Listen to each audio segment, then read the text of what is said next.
Donc le domaine, c'est un resort de 114 chambres avec un spa de 700 mètres carrés, restaurant, séminaire et salle de mariage.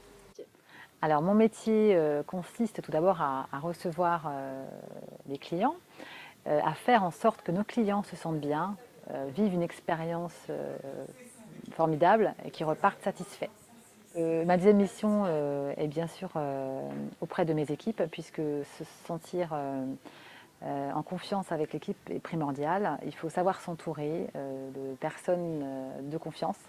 Ça passe également par l'animation d'équipe avec quelques réunions, avec bien sûr des recrutements et puis des briefings chaque jour.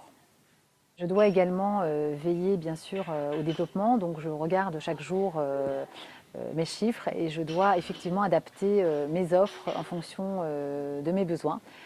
Donc la plupart de mon temps évidemment est à l'hôtel, mais je dois également me faire connaître et faire connaître le produit à l'extérieur. Donc je dois être présente sur des salons, je dois être présente sur des réunions avec quelques réseaux locaux. C'est très important pour se faire connaître.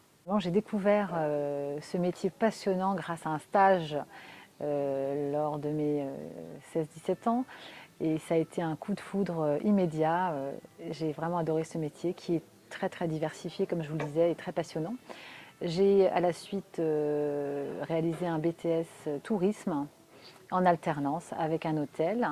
Puis j'ai intégré un grand groupe qui m'a formée sur des protocoles et des procédures bien carrées.